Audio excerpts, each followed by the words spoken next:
एक बहुत खूबसूरत कहानी है जिसने लिखी है। वो कहते हैं कि मेरे घर में पुरानी गाड़ी थी, एक बाइक थी। वो हमारे काम नहीं आती थी क्योंकि घर में सबके पास में साधन हो चुके थे। मैंने कार ले ली थी तो बाइक रखी हुई थी। एक दिन मन में ख्याल आया कि इसको बेच देते हैं। ऑनलाइन पोर्टल पर जाकर के उसकी डिटेल्स फिल की, फिर उसकी कीमत क्या रखें सोचा, तो मैंने सोचा कि 30,000 रुपये ठीक रहेगी। 30,000 रुपये मैंने उसकी कीमत लिख दी। उस दिन के बाद में कई कॉल्स मेरे पास में आने लगे। कोई उस गाड़ी की कीमत 15 बताता था, कोई 17 बताता था, कोई कहता था 22 ले लीजिए, कोई कहता था 25 ले लीजिए। 28 तक बात पहुंच चुकी थी, लेकिन वो 30 वाला कॉल आया नहीं था। मुझे लगता था मुझे 28 में शायद बेचनी पड़ेगी। तभी शाम के समय कॉल आया, बुजुर्ग आवाज थी। वो बुजुर्ग व्यक्ति कह रहे थे कि आपकी गाड़ी का विज्ञापन हमने देखा, बेटा बता रहा था, इंजीनियरिंग कर रहा है, आखिरी साल है, कभी पैदल गया है कॉलेज में, कभी बस से गया है, कभी धक्के खाते हुए गया है, कभी किसी की बाइक पर बैठ के गया है, लेकिन मेरे दिल में इच्छा है कि आखिरी साल में तो कम से कम अपनी गाड़ी से जाए। बाबू साहब ज़्यादा पैसे नहीं है, लेकिन आपसे दरखास्त कर रहा था, बाइक आपकी अच्छी लग रही है और बच्चे को पसंद भी आई है। वो कह रहा है पापा यही वाली चाहिए, आपसे हाथ जोड़ के निवेदन है, थोड़ा सा समय दे दीजिए, मैं पैसे लेकर के आऊँगा पूरे और गाड़ी लेकर के जाऊँगा, आप किसी को दीजिएगा मत। ऐसा बोल करके उन्होंने फ़ोन काट दिया। मैं सोचने लगा कि उन्होंने ये भी नहीं कहा कि 15 में दे दीजिए, 18 में दे दीजिए, उन्होंने कहा पूरे पैसे लेकर के आऊँगा, लेके जाऊँगा।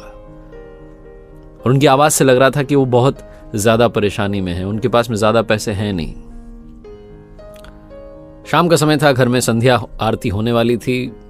पता नहीं मुझे भगवान ने क्या बुद्धि दी, मैंने कॉल किया उन्हें और कहा कि सर आप जहाँ कहीं से भी बोल रहे हैं, आप मेरा पता लिखिए और कल आ जाइए, कितने पैसे हैं आपके पास। तो उन्होंने कहा कि बाबू साहब 20,000 रुपये जोड़ पाया हूँ, थोड़ा सा और समय दीजिए, मोबाइल बेच दूंगा, कुछ सामान बेच दूंगा, 10,000 इकट्ठे करके 30 लेके आऊँगा। मैंने कहा नहीं, बस 20,000 रुपये लेके आ जाइएगा कल और गाड़ी लेके जाइएगा। उनके चेहरे पर जो खुशी थी, उनकी आवाज़ में जो खुशी थी, वो बयां नहीं की जा सकती। उसके बाद रात में 1-2 बार और उनका कॉल आया कि पक्का आ जाऊँ ना। सुबह सुबह कॉल आ गया कि बेटा तैयार हो गया, हम आ रहे हैं आपके लिए, निकल चुके हैं आपके पास आने के लिए। मैंने कहा हाँ जी आइए।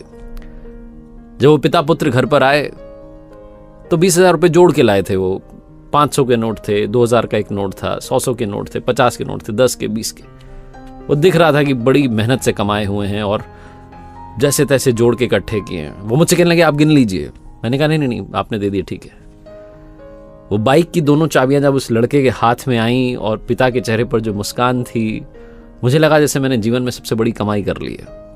मैं अपनी गाड़ी को सस्ते में बेच रहा था, 10,000 रुपये कम में बेच रहा था, 28 का ऑफर होने के बाद भी 20 में दे रहा था, लेकिन मेरे चेहरे पर खुशी थी। वो जो रुपये लेकर के आए थे उसमें से मैंने 500 रुपये के नोट उन्हें वापस दिए और कहा जाते जाते मिठाई खरीद लीजिएगा, क्योंकि मन में एक बात थी कि क्या पता इनके पास में पेट्रोल डलाने के पैसे होंगे, नहीं होंगे, अगर होंगे भी तो मिठाई खरीद लेंगे, थोड़ा पेट्रोल डला लेंगे।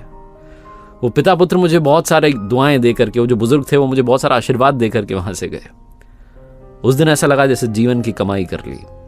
छोटी सी कहानी ये सिखाती है कि अगर आप दूसरे के चेहरे पर अपनी तरफ से थोड़ी भी कोशिश करें और मुस्कान लाएं तो बात बन जाती है। एक बार फिर से वही बात जो अक्सर आपसे कहता हूं, ऊपर वाले के आशीर्वाद, अपनी मेहनत और अपनों के प्यार के साथ कर दिखाओ कुछ ऐसा कि दुनिया करना चाहे आपके जैसा।